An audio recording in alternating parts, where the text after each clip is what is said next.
Hello friend, आपका स्वागत है हमारे मामा भांजायस के यूट्यूब प्लेटफॉर्म पर। तो आज मैं आप लोगों को पढ़ाने वाली हूँ आत्मनिर्भर मध्य प्रदेश क्या है। हमारे मध्य प्रदेश को आत्मनिर्भर बनाने के लिए हमारे मध्य प्रदेश सरकार के द्वारा एक योजना लाई गई जिसका नाम है आत्मनिर्भर मध्य प्रदेश योजना। तो उसके तहत हमें पढ़ना है कि हमें ये आत्मनिर्भर मध्य प्रदेश क्यों लाना पड़ा, है ना। तो सबसे पहले ये जो आत्मनिर्भर मध्य प्रदेश है, जो हम पढ़ने जा रहे हैं हमारे मध्य प्रदेश के बारे में, तो ये इससे पहले हमारे भारत में लाया गया था। आत्मनिर्भर भारत योजना लाई गई थी, जो कि एक किस लिए लाई गई थी वो मैं आप लोगों को बताती हूँ आगे डिटेल से, ठीक है। तो ये है हमारा आत्मनिर्भर मध्य प्रदेश, है ना। तो ये हमारा मध्य प्रदेश है, उसके तहत हमें पढ़ना है आत्मनिर्भर मध्य प्रदेश की शुरुआत, कि आत्मनिर्भर मध्य प्रदेश की शुरुआत क्यों की गई और इससे पहले हमारे यहाँ भारत में लाया गया था। तो आत्मनिर्भर भारत योजना क्यों लानी पड़ी, इसके कारण मैं आप लोगों को बताती हूँ। चलो, ये क्या है आत्मनिर्भर मध्य प्रदेश, क्या है आत्मनिर्भर मध्य प्रदेश। इसका एक रोड मैप तैयार किया गया था जिसका नाम है आत्मन MP @2023 का रोड मैप तैयार किया गया। क्या है कि आत्मनिर्भर मध्य प्रदेश के तहत एक रोड मैप तैयार किया गया जिसका नाम है आत्मन MP @2023। चलो, तो ये जो आत्मनिर्भर मध्य प्रदेश योजना है ये क्यों लानी पड़ी वो मैं आप लोगों को बताती हूँ। सबसे पहले तो मैं आप लोगों को बताती हूँ आत्मनिर्भर का मतलब होता है स्वयं पर निर्भर होना। क्या है आत्मनिर्भर का मतलब होता है कि हम जो भी हमें काम करना है, जो भी चीज़ें हमें जिन चीज़ों की आवश्यकता होगी वो हम खुद कर ले। क्या है खुद पर हम क्या बने, आत्मनिर्भर बने। तो ये योजना लाई गई थी हमारे यहाँ जिस समय 2020 में कोरोना काल का समय आ गया था। कोरोना संकट से उभरने के लिए क्या किया गया कि हमारे भारत में कोरोना संकट उत्पन्न हो गया था, कोरोना काल आ गया था। उस समय सभी आयात निर्यात की जो यातायात साधन थे, आयात निर्यात हम अन्य देशों से भी आयात निर्यात कर रहे थे जिन चीज़ों का, वो सभी क्या हो गई, बंद हो गई। तो हमारे यहाँ के माननीय प्रधानमंत्री जी, है ना, उन्होंने सोचा कि हम अन्य देशों पे क्यों निर्भर रहे, है ना। हम अन्य देशों से क्यों आयात निर्यात कर रहे सभी चीज़ें, आयात कर रहे सभी चीज़ें, क्यों ना हम खुद आत्मनिर्भर बने। तो उन्होंने एक योजना लाई जिसका नाम है भारत आत्मनिर्भर योजना। तो इसके तहत आप लोगों को मैं बताती हूँ कि कोरोना संकट के समय आत्मनिर्भर भारत योजना लाई गई थी। तो ये योजना कब लाई गई थी, तो 12 मई 2020 को, क्योंकि 2020 में क्या था, कोरोना काल चल रहा था हमारे यहाँ पर। तो ये योजना तभी लाई, कब लाई, 12 मई 2020 को। क्यों लाई गई, क्योंकि हम सभी चीज़ों में क्या बने, आत्मनिर्भर बने, न कि दूसरे राष्ट्र पर क्या हो, निर्भर हो, है ना। जैसे किसी चीज़ों का हम क्या करते, अन्य राष्ट्रों से आयात करते थे, एरोप्लेन के माध्यम से, ट्रेन के माध्यम से, सड़कों के माध्यम से। तो ये जब लॉकडाउन का समय लग गया था, है ना, उस समय कोरोना काल का समय था, तो सभी चीज़ें बंद हो गई थी, हमारे यातायात के साधन सभी बंद हो गए। तो हम उन देशों से क्या कर रहे थे, आयात कर रहे थे, वो चीज़ें हम आयात नहीं कर पा रहे थे। तो हमारे यहाँ के प्रधानमंत्री जी ने सोचा कि हम अन्य देशों से आयात क्यों करें, हम अन्य देशों पर निर्भर क्यों हो, क्यों ना हम खुद ही आत्मनिर्भर बने।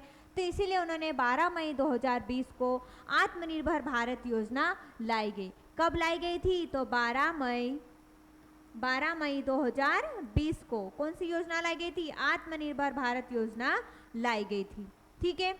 चलो, फिर आत्मनिर्भर मध्य प्रदेश, फिर क्या हुआ कि हमारे भारत में आत्मनिर्भर बन रहे। तो हमारे यहाँ के जो हमारे राज्य के जो मुख्यमंत्री थे, हमारे MP के जो मुख्यमंत्री थे, जिनका नाम था श्री शिवराज सिंह चौहान, उस समय तत्कालीन समय के मुख्यमंत्री का नाम था श्री शिवराज सिंह चौहान जी। उनके द्वारा भी क्या सोचा गया कि भारत के द्वारा आत्मनिर्भर बनने की योजना लाई गई है, तो हम भी हमारे राज्य को भी आत्मनिर्भर बनाएं, है ना, हमारे राज्य में भी हम स्वयं आत्मनिर्भर बने। तो इसीलिए उन्होंने भी एक योजना लागू की जिसका नाम है आत्मनिर्भर मध्य प्रदेश योजना। तो क्या हुआ, उस समय के तत्कालीन मुख्यमंत्री श्री शिवराज सिंह चौहान ने मध्य प्रदेश को आत्मनिर्भर बनाने के लिए 3 वर्षों का रोड मैप तैयार किया गया। मतलब कि हमें 3 वर्षों में क्या करना है, कि हमें 3 वर्षों में खुद पर स्वयं पर निर्भर होना है। इसीलिए मैंने आप लोगों को कहा कि आत्मनिर्भर मध्य प्रदेश का एक रोड मैप तैयार किया गया। रोड मैप का मतलब होता है कि हमें इतने वर्षों में हमें ये चीज़ें कंप्लीट करनी है। जैसे यहाँ पर 3 वर्षों का रोड मैप तैयार किया गया जिसका नाम क्या है, आत्मन MP @2023 का रोड मैप 2023 क्यों कह रहे हैं? क्योंकि 2020 में ये योजना लागू की गई थी, तो हम उसको 2023 तक हमें कंप्लीट करना है। 2023 तक क्या करना है? हमें कंप्लीट करना है, मतलब 3 वर्षों का हमने क्या किया? एक रोड मैप तैयार किया। मैंने आप लोगों को कहा कि आत्मन, अब इसका फुल नेम पढ़ते कि आत्मन का फुल नेम क्या होता है। आत्मन MP @2023 का हमने रोड मैप तैयार किया, मतलब 3 वर्षों के लिए हमने एक रोड मैप तैयार किया है। तो ए का मतलब होता है एस्पिरेशन, ए का मतलब होता है एस्पिरेशन, मतलब आकांक्षाएं, मतलब क्या होता है? आकांक्षा, आकांक्षा। और टी का मतलब होता है ट्रांसफॉर्मेशन, ट्रांसफॉर्मेशन मतलब परिवर्तन, परिवर्तन। फिर मिशन, मिशन मतलब क्या होता?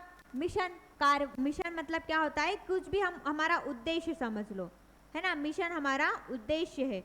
फिर ए से मतलब होता है एक्शन, एक्शन क्या लो? कार्यवाही करो, एक्शन, कार्यवाही, कार्यवाही। और एन से क्या है? नीति, मतलब हमें नीति बनाना है।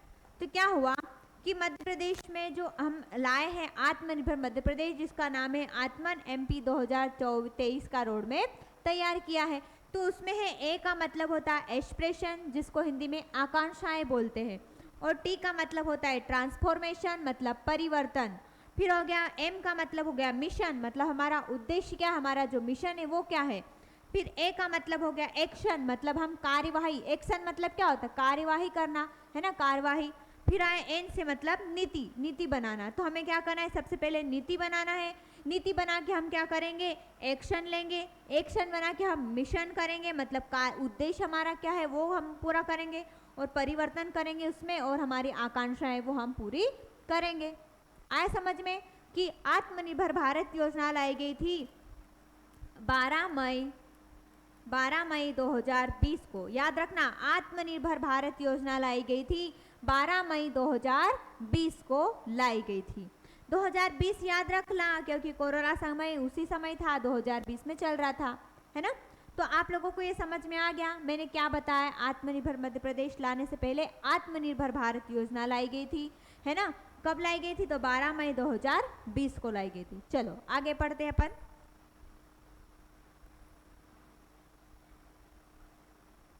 अब क्या हुआ? मैंने आप लोगों को कहा कि आत्मनिर्भर मध्य प्रदेश लाने से पहले आत्मनिर्भर भारत योजना लाई गई थी।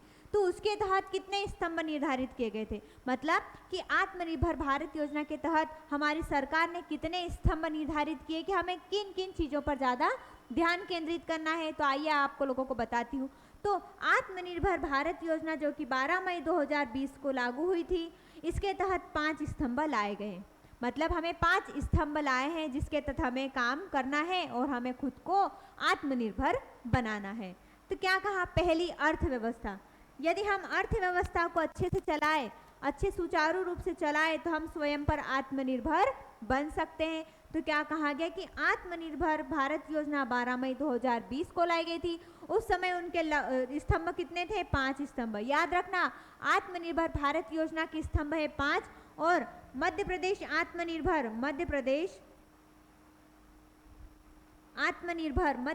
आत्मनिर्भर के जो स्तंभ है वो कितने हैं? 4 है। याद रखना, भारत के हैं 5 और मध्य प्रदेश के 4 है। तो चलो 5 पढ़ते अपन कौन कौन से। एक तो अर्थव्यवस्था जो मैंने बता दिया, फिर दूसरा है बुनियादी ढांचा। बुनियादी ढांचा मतलब हमारी नींव, हमारी जो मनुष्य की जो भी आवश्यकताएं हैं उसे पूरी करना। जैसे हमारे आवश्यकताएं बुनियादी ढांचा मतलब अधोसंरचना। जब मैं आप लोगों को अधोसंरचना टॉपिक पढ़ाऊंगी तो उसमें आप लोगों को अच्छे से डिटेल से पढ़ाऊंगी कि अधोसंरचना के अंतर्गत क्या क्या आता है। सड़क आता है, रेल आता है ना। ये सभी चीज़ें किसके अंतर्गत आती? अधोसंरचना या बुनियादी ढांचा। जब हम सतत विकास पढ़ेंगे उसमें भी जो सतत विकास का 9वां लक्ष्य है उसमें अधोसंरचना बुनियादी ढांचे का वर्णन मिलता है। तो आगे हम आप लोगों को पढ़ाएंगे। तो क्या है पहला, दूसरा कौन सा हो गया? बुनियादी ढांचा। कि हमारी जो नींव मजबूत होगी तो हमारा जो क्या है, हम जो आत्मनिर्भर बनना चाहते हैं वो हम बन सकते हैं, है ना।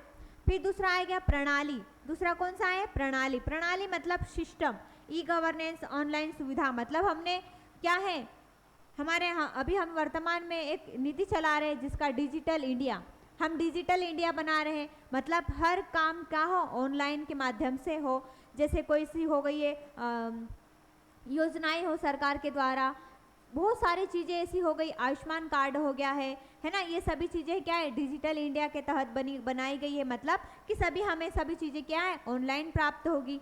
तो प्रणाली मतलब एक सिस्टम होता है जो ई गवर्नेंस ऑनलाइन सुविधा प्रदान करता है। ये आप लोगों को मैं अलग से अच्छे से डिटेल से पढ़ाऊंगी, ठीक है।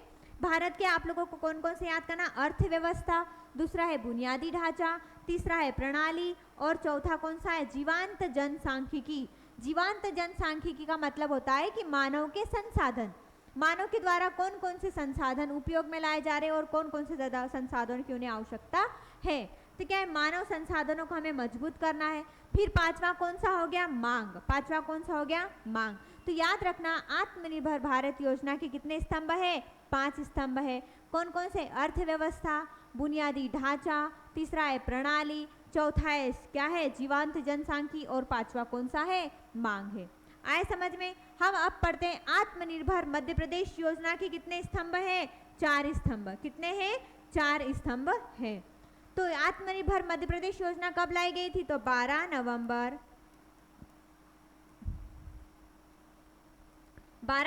2020 को।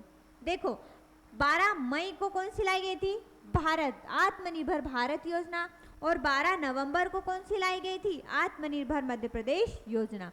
दोनों योजनाएं 20 में लाई गई, 2020 में, और उनकी तारीख भी सेम है, 12-12 सेम है, परंतु उनका जो मंथ है वो अलग अलग है। जैसे आत्मनिर्भर भारत योजना है 12 मई को, और आत्मनिर्भर मध्य प्रदेश योजना है 12 नवंबर को। तो ये याद रखना, इनमें कंफ्यूज मत होना कि 12 मई है या फिर 12 नवंबर है, ठीक है। इसके तहत 4 स्तंभ लाए गए थे, कौन कौन से हैं वो बताती है आप लोगों को। पहला है भौतिक अधोसंरचना, पहला कौन सा स्तंभ है, भौतिक अधोसंरचना। दूसरा है सुशासन, ये आप लोगों को मैं आगे एक एक का वर्णन करके बताऊंगी, है ना। अभी तो आप सिर्फ जान लो कि मध्य प्रदेश आत्मनिर्भर मध्य प्रदेश के तहत कितने स्तंभ है, 4 स्तंभ। कौन कौन से हैं, एक हो गया भौतिक अधोसंरचना, दूसरा हो गया है सुशासन, और तीसरा है स्वास्थ्य और शिक्षा, और चौथा कौन सा है, अर्थव्यवस्था एवं रोजगार। ये पॉइंट है, तो आप इतना याद कर लो ये वाली स्लाइड में कि आत्मनिर्भर मध्य प्रदेश योजना 12 नवंबर 2020 को लाई गई, जिसके तहत 4 स्तंभ निर्धारित किए गए थे। और आत्मनिर्भर भारत योजना जो कि 12 मई 2020 को लाई गई थी, जिसके तहत 5 स्तंभ निर्धारित किए गए थे। 5 स्तंभ कौन कौन से हो गए हैं, पहला हो गया है अर्थव्यवस्था, पहला अर्थव्यवस्था, दूसरा कौन सा हो गया है, तो दूसरा बुनियादी ढांचा, तीसरा कौन सा हो गया प्रणाली, चौथा कौन सा हो गया जीवांत जनसांख्यिकी, और पांचवा कौन सा हो गया, मांग हो गया। वैसे हम मध्य प्रदेश की बात करें तो पहला हो गया बुनियादी ढांचा, दूसरा हो गया सुशासन, तीसरा हो गया स्वास्थ्य और शिक्षा, और चौथा हो गया अर्थव्यवस्था एवं रोजगार। ठीक है, आप लोगों को समझ में आ गया है ये। चलो आगे बढ़ते हैं। फिर अब हम पढ़ते हैं हमारे आत्मनिर्भर मध्य प्रदेश योजना। ये तो मैंने आप लोगों को बताया कि हमारे आत्मनिर्भर मध्य प्रदेश क्यों लाया गया, किस प्रकार से लाया गया, इसके स्तंभ कितने। अब हम पढ़ते शुरुआत करते आत्मनिर्भर मध्य प्रदेश योजना। तो आत्मनिर्भर मध्य प्रदेश मतलब आत्मन MP @ 2023, मतलब हमने आत्मनिर्भर मध्य प्रदेश के तहत 3 वर्षों का क्या किया गया, 3 वर्षों का रोड मैप तैयार किया गया। आत्मनिर्भर मध्य प्रदेश के तहत हमने 3 वर्ष के लिए क्या है रोड मैप तैयार किया गया है। हम इसके अंतर्गत पढ़ना है आशय, उसकी पृष्ठभूमि, स्तंभ और मिशन क्या है। क्या उसका आशय पढ़ेंगे कि किस प्रकार से लाया गया, इसका मतलब क्या होता है, उसकी पृष्ठभूमि जानेंगे, स्तंभ कितने वो जानेंगे, और मिशन जानेंगे। तो पहले मैं आप लोगों को पहला पॉइंट बताती हूँ, आशय। आशय का मतलब मैंने आप लोगों को बता दिया, मतलब कि आत्मनिर्भर मध्य प्रदेश का मतलब क्या होता है, उसका मीनिंग क्या है। तो आत्मनिर्भर मध्य प्रदेश का अर्थ होता है स्वयं पर निर्भर होने से है, स्वयं पर डिपेंड, हम खुद पे क्या हो डिपेंड हो, कि हम सभी चीज़ें हम चीज़ वो करें, है ना, दूसरों पर निर्भर ना हो। फिर आत्मनिर्भर मध्य प्रदेश के तहत उद्योग सेवा क्षेत्र का विकास कर राज्य को हमें क्या करना है, आत्मनिर्भर बनाना है। इसके तहत क्या कहा गया कि आत्मनिर्भर मध्य प्रदेश के तहत कहा गया कि उद्योगों में भी हम खुद आत्मनिर्भर बने, सेवा क्षेत्र में भी हम खुद आत्मनिर्भर बने और इनका विकास कर हम हमारे राज्य को क्या बनाएं, आत्मनिर्भर बनाएं। फिर आया आत्मनिर्भर मध्य प्रदेश का रोड मैप जारी करने वाला, आत्मनिर्भर मध्य प्रदेश का रोड मैप जारी करने वाला देश में हमारा राज्य कौन सा है, पहला स्थान रखता है। कि हमारे देश में एक ऐसा पहला राज्य है जिसने आत्मनिर्भर मध्य प्रदेश के तहत एक रोड मैप तैयार किया है, जो कितने वर्ष का है, 3 वर्षों के लिए रोड मैप तैयार किया गया। तो भारत क्या है, भारत में पहला राज्य कौन सा है जिसने रोड मैप जारी किया है, तो वो कौन सा होगा, हमारा मध्य प्रदेश होगा। ठीक है, चलो यहाँ समझाने लायक कुछ नहीं था। आत्मनिर्भर मध्य प्रदेश का मतलब क्या होता है, स्वयं पर निर्भर होना होता है। ठीक है, चलो अब पृष्ठभूमि पढ़ते हैं। चलो अब क्या है, पृष्ठभूमि। आत्मनिर्भर मध्य प्रदेश के कार्यक्रम में आत्मनिर्भर मध्य प्रदेश का कार्यक्रम प्रभावित, मतलब क्या है कि आत्मनिर्भर मध्य प्रदेश का जो कार्यक्रम है, मतलब कि हम आत्मनिर्भर मध्य प्रदेश हमारे यहाँ किससे प्रेरित होकर लाए हैं, है ना, कि हमने क्या किया, सबसे पहले तो हमारे देश में लागू की गई थी योजना आत्मनिर्भर भारत योजना, फिर हमने उसी को देखकर हमारे आत्मनिर्भर मध्य प्रदेश योजना लाई गई हमारे यहाँ पर। तो जो हमारा जो आत्मनिर्भर मध्य प्रदेश योजना है हमारे यहाँ पर लाई गई है, आत्मनिर्भर मध्य प्रदेश योजना, वो किससे प्रभावित होकर, किससे प्रेरित होकर लाई गई, तो आप क्या कहोगे, आत्मनिर्भर भारत योजना के तहत प्रेरित होकर हमारे यहाँ पर एमपी में आत्मनिर्भर मध्य प्रदेश योजना लाई गई। तो इस पॉइंट में यही कह रहे हैं कि आत्मनिर्भर मध्य प्रदेश जो कार्यक्रम है वो हमने भारत के आत्मनिर्भर कार्यक्रम से प्रभावित होकर ही लाए थे। फिर आया आत्मनिर्भर भारत योजना लाई गई थी, 12 मई 2020 को लाई गई थी मध्य प्रदेश सरकार के द्वारा नीति आयोग के सहयोग से। आत्मनिर्भर मध्य प्रदेश @2023 का रोड मैप तैयार किया गया। हमारे यहाँ पर आत्मनिर्भर मध्य प्रदेश का एक रोड मैप तैयार किया गया, जो किसके सहयोग से किया गया है, तो आप क्या कहोगे, नीति आयोग के सहयोग से ही मध्य प्रदेश में आत्मनिर्भर मध्य प्रदेश का 3 वर्षीय रोड मैप तैयार किया गया है। फिर इसके लिए अगस्त 2020 में वेबिनार आयोजित किए हुए हैं, मतलब कि हमने क्या किया गया कि हाँ, आत्मनिर्भर मध्य प्रदेश लाने के लिए इसके तहत जो स्तंभ निर्धारित किए गए उसके लिए हमने वेबिनार किए, उसके लिए हमने अगस्त 2020 में वेबिनार आयोजित किए गए।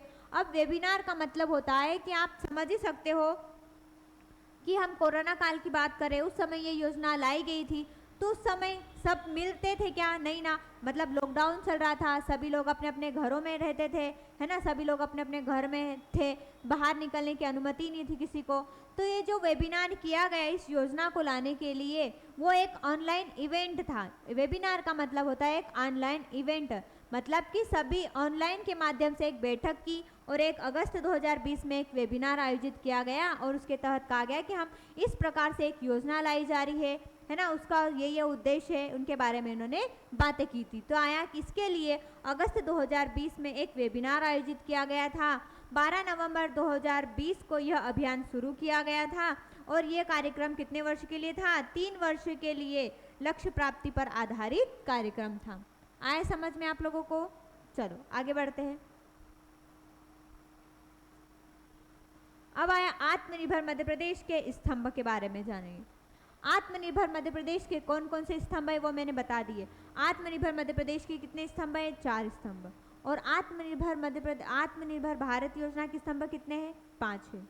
आत्मनिर्भर भारत योजना कब लाई गई थी, 12 मई 2020 को लाई गई थी। और आत्मनिर्भर मध्य प्रदेश योजना कब लाई गई थी, तो आप क्या कहोगे, 12 नवंबर 2020 को, जिसके तहत 4 स्तंभ निर्धारित किए गए थे, वो अब हम आगे पढ़ेंगे।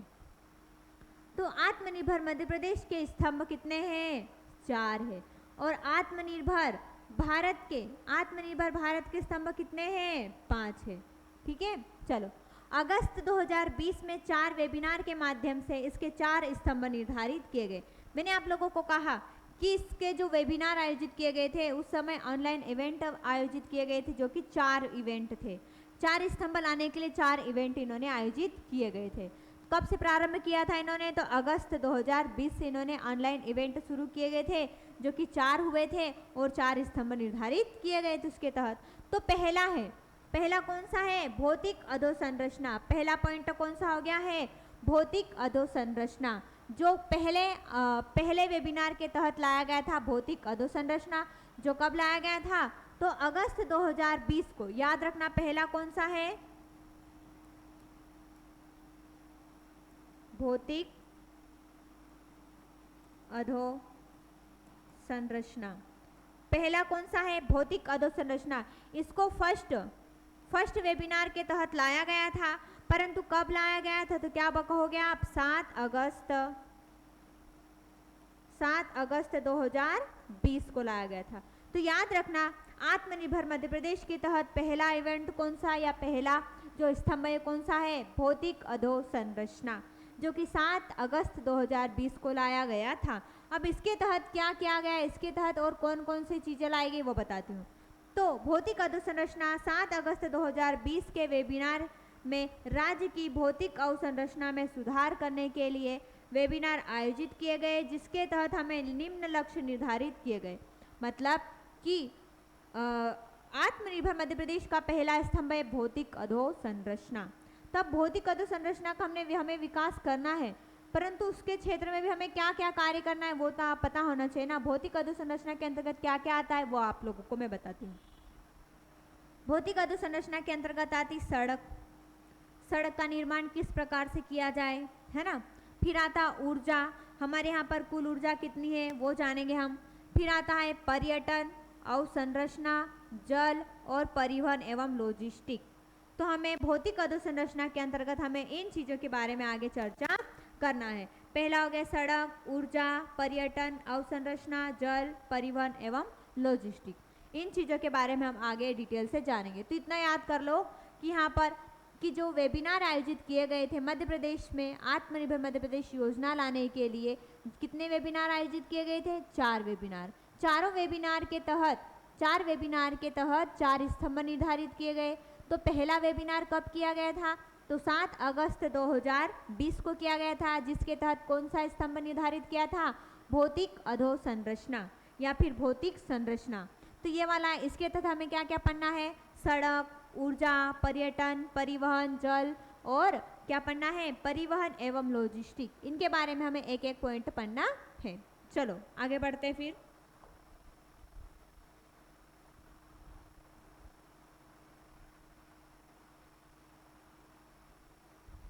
चल 1 सेकेंड रुकना है ना।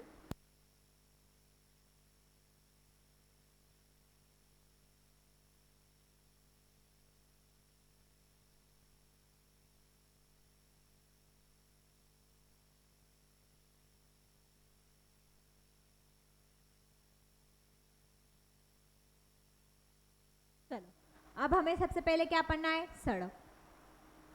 तो क्या कहा गया? सड़क पढ़ना है पहला हमें। तो राज्य में सड़कों का हमें क्या करना है? चौड़ीकरण करना है। मतलब सड़क जो राज्य में छोटी छोटी सड़कें हैं तो उनका क्या करना है? उनका विस्तार करना है। तो सबसे क्या करना है हमें? सड़कों के माध्यम से राज्य में सड़कों का चौड़ीकरण करना है। टोल प्लाजा का कंप्यूटरीकरण करना है। मतलब आपने देखा होगा सड़कों में जब रास्ते में जाते हो आप तो टोल प्लाजा आता है, मतलब टोल टैक्स आता है। तो उसका क्या करना है? कंप्यूटरीकरण। मतलब कि वहाँ पर जो भी सिस्टम लगाए गए हैं वो कंप्यूटर के माध्यम से हो। जैसे वाहनों की वहाँ पर वजन वगैरह तोला जाता है ना, वजन निकाला जाता है कितने कितने वहाँ पर वजन के भारी भारी वाहन जा रहे हैं, तो वो सब किसके माध्यम से हो? कंप्यूटर के माध्यम से हो। तो क्या कहा गया कि हमें सड़कों का चौड़ीकरण करना है, साथ ही साथ टोल प्लाज्मा का क्या करना है? कंप्यूटरीकरण करना है।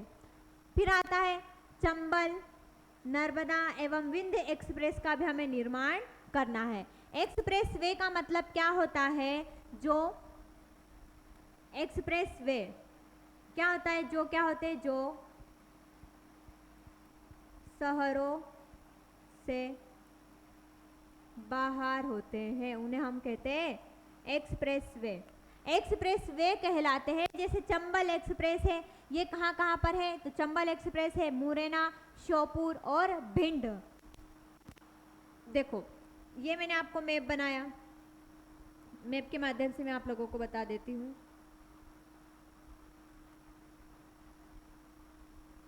ये हमारा एमपी का मैप है। आप देख सकते होगे एमपी का मैप मैंने कितना अच्छा बनाया है ना। चलो, तो यहाँ पर क्या आता है, चंबल। यहाँ पर क्या आएगा, ये चंबल क्षेत्र आ गया है इधर, है ना, क्या है, चंबल संभाग आ गया ये इधर। तो यहाँ पर क्या हुआ, यहाँ पर क्या है, श्योपुर है, यहाँ पर है मुरैना है, और यहाँ पर भिंड है। तो यहाँ पर एक हाईवे जाता है जिसका नाम है Chambal express way. Chambal express way मतलब ये एक्सप्रेस वे का मतलब होता है कि जो आबादी वाले क्षेत्र से बाहर होता है। एक्सप्रेस वे का मतलब ये हाईवे ही होता है, परंतु ये आबादी वाले क्षेत्र से बाहर होता है, मतलब शहरों से बाहर होता है। ये जो एक्सप्रेस होता है इसका निर्माण इसलिए किया जाता है कि वहाँ पर वाहनों की गति अधिक हो, वाहन वहाँ से क्या हो, स्पीड से जाए, इसीलिए एक्सप्रेस वे जो है हमारे शहरों से बाहर होते हैं। तो याद रखना, एक बताया मैंने चंबल एक्सप्रेस वे जो कहाँ से, श्योपुर, मुरैना, भिंड और यहाँ से जाते हैं, है ना, ये चंबल एक्सप्रेस हो गया। फिर आता है नर्मदा एक्सप्रेस। नर्मदा नदी कहाँ से निकलती है, अनूपपुर से निकलती, अनूपपुर से निकलती हुई कहाँ पर जाती, खंबात की खाड़ी में। तो वैसे ही जो नर्मदा एक्सप्रेस है वो आपको याद करवाने के लिए मैं बता रही, अनूपपुर जिले से कहाँ पर जाती है, अलीराजपुर तक, अनूपपुर जिले से अलीराजपुर तक जाती है, जिसकी लंबाई है, कुल लंबाई है 1300 है, और हमारे यहाँ पर अलग है, ठीक है। तो ये हो गया नर्मदा एक्सप्रेस हो गया। अब विंध्याचल एक्सप्रेस आता है भोपाल से लगाकर सिंगरौली तक, भोपाल से लगाकर सिंगरौली तक आता है, जो कि विंध्य एक्सप्रेस आता है। ये विंध्याचल श्रेणी है यहाँ पर ऊपर, तो ये विंध्याचल इसलिए इसको विंध्याचल कह रहे हैं हम। यहाँ पर नर्मदा नदी जाती इधर से, इसलिए हम नर्मदा एक्सप्रेस बोल रहे हैं। यहाँ पर चंबल संभाग है, इधर चंबल नदी जाती, इसलिए हमने उसको चंबल एक्सप्रेस कहा, चंबल एक्सप्रेस या फिर अटल एक्सप्रेस कहा। तो हमें सड़कों के माध्यम से इन चीज़ों का क्या करना है, निर्माण करना है, इन एक्सप्रेसों का क्या करना है, निर्माण करना है। जब आपको मैं अधोसंरचना पढ़ाऊंगी उसमें मैं आप लोगों को एक एक चीज़ें डिटेल से पढ़ाऊंगी। बस अपन को यहाँ पर इतना ही जानना है कि सड़क के माध्यम से हमें क्या क्या चीज़ें आगे करना है जिससे हम खुद आत्मनिर्भर बन सके। तो पहला हो गया चौड़ीकरण करना है, टोल प्लाजा का विकास करना है, और चंबल, नर्मदा और विंध्य एक्सप्रेस का भी हमें निर्माण करना है। और क्या कहा गया, जो हमारे राज्य में 24 प्रमुख सड़क है उसका क्या करना है, नवीकरणीय करना है। तो सड़कों के अंतर्गत हमें ये चीजें करना है। फिर आता है राज्य में क्या करना है, 200 राज्य सड़कों का वैज्ञानिक यातायात सर्वेक्षण करना है।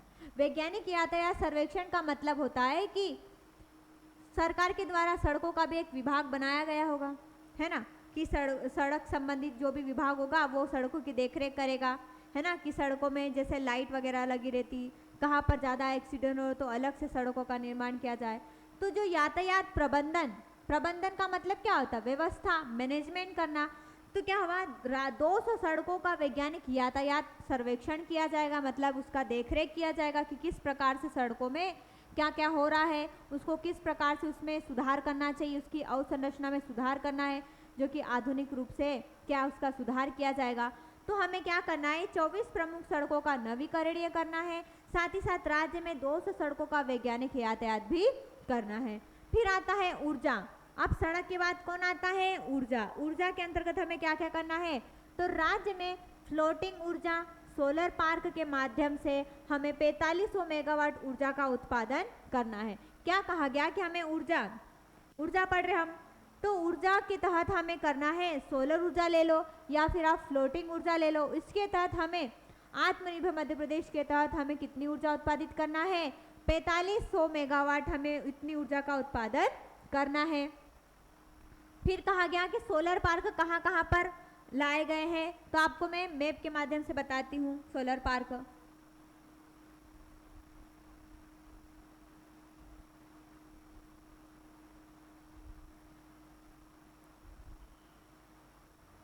ये हमारा एमपी है।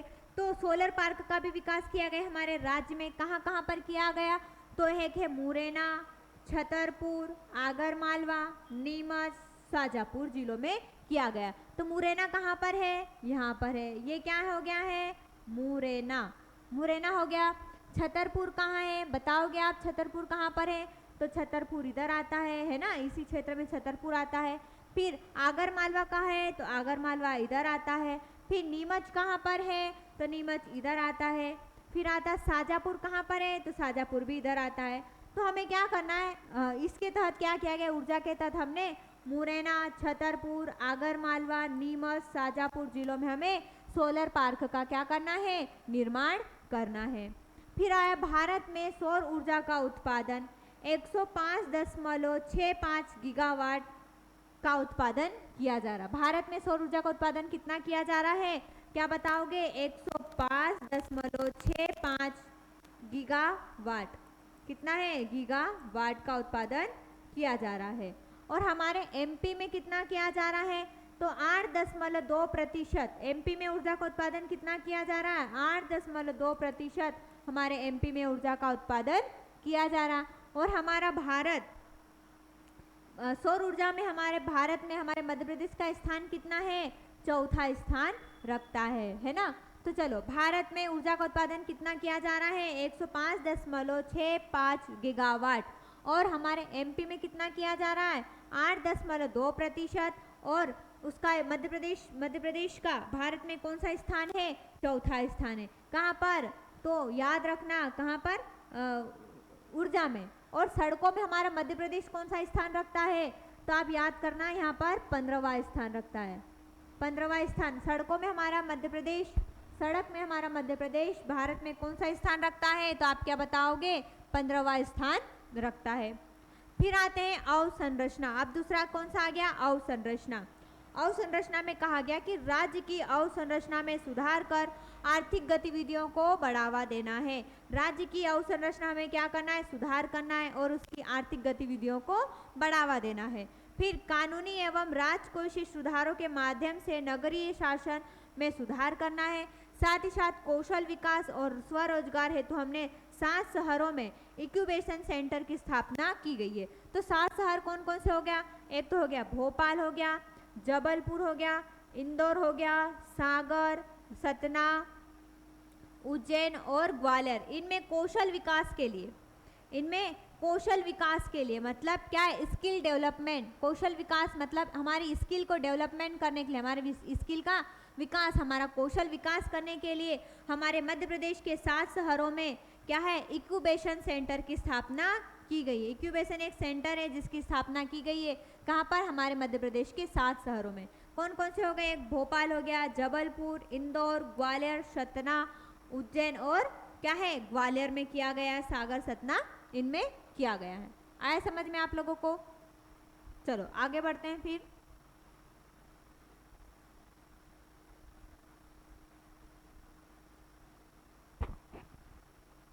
अब आता है यात्रा एवं पर्यटन। अब क्या आता है? यात्रा एवं पर्यटन। तो इसके तहत क्या करना है? 2 टाइगर सफारी का विकास करना है हमें। 2 टाइगर सफारी का विकास करना मतलब, टाइगर सफारी का मतलब होता है टाइगरों को हमें संरक्षण देना है।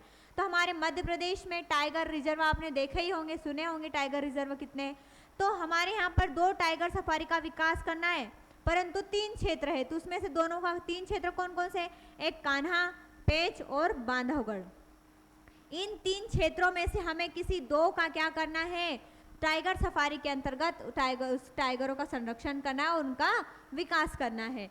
फिर आए भारत में कितने टाइगर सफारी है? तो आप क्या बताओगे? 63। तो हमारे मध्य प्रदेश में 2 टाइगर सफारी का विकास करना है, जिसमें हमें 3 दिए गए हैं, उसमें से हमें 2 का विकास करना है। 3 कौन कौन से हैं? एक तो हो गया कान्हा, पेंच और बांधवगढ़। और हमारे भारत में टाइगर सफारी कितने हैं? 63 है।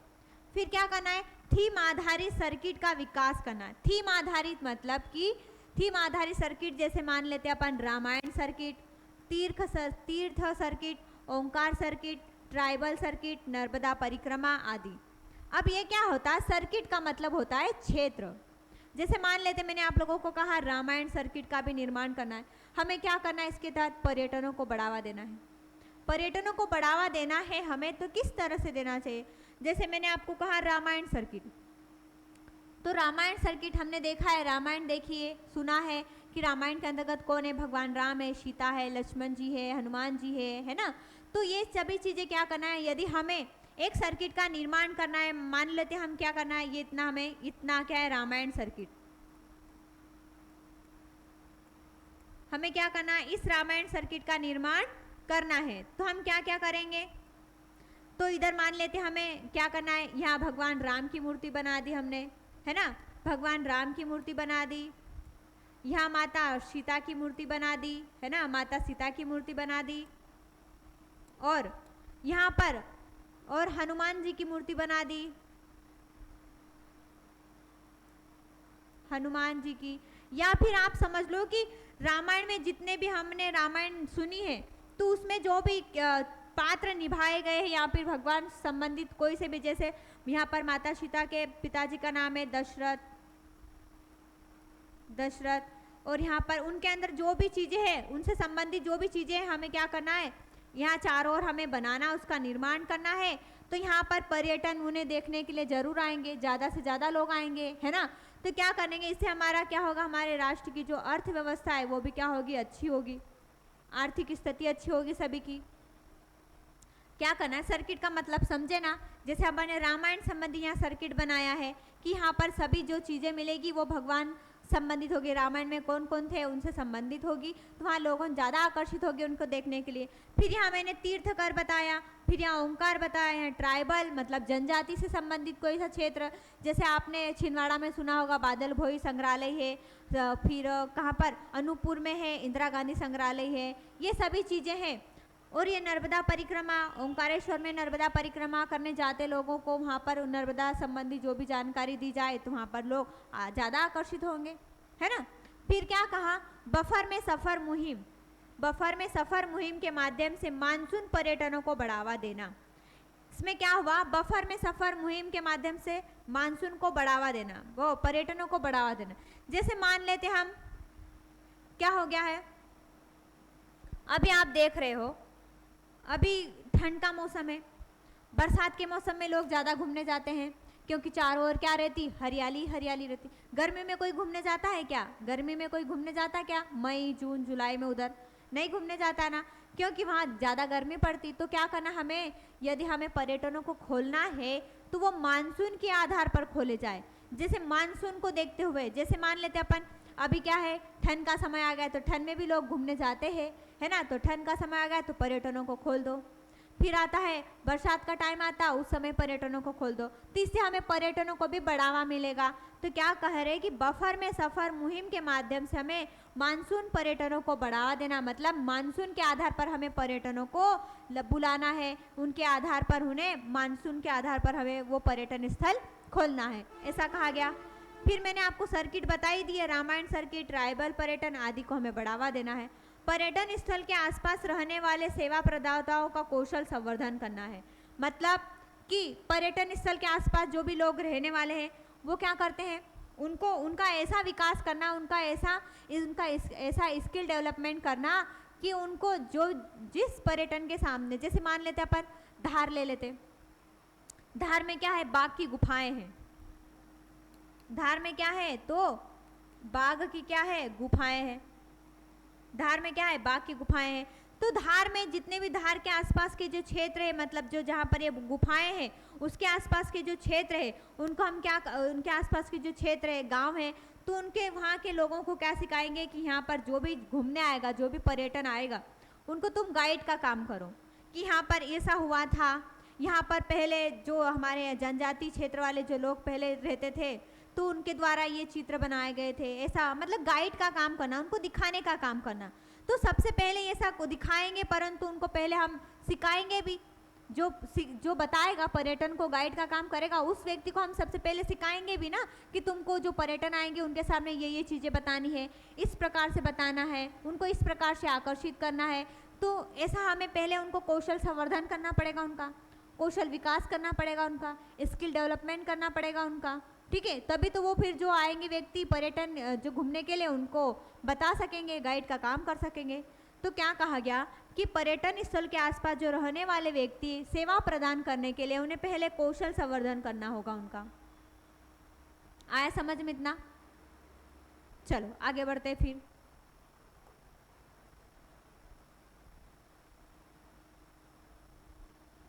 चलो क्या करते, अब जो जल है ना, जल है, फिर परिवहन है, लॉजिस्टिक है, ये कल हम पढ़ेंगे, है ना, कल पढ़ेंगे, क्योंकि हमने जितने भी चैप्टर कंप्लीट किए वो 2 वीडियो में कंप्लीट किया, तो इसको भी हम ज़्यादा ना लंबा खींचते हुए क्या करेंगे, इसको यहीं तक छोड़ देते हैं और अगला जो वीडियो कल आएगा आपके लिए कंटिन्यू चलेगा, ठीक है। चलो तो आज के लिए बस इतना ही, धन्यवाद। और आपको मेरा वीडियो अच्छा लगे तो लाइक शेयर एंड सब्सक्राइब जरूर करें। धन्यवाद।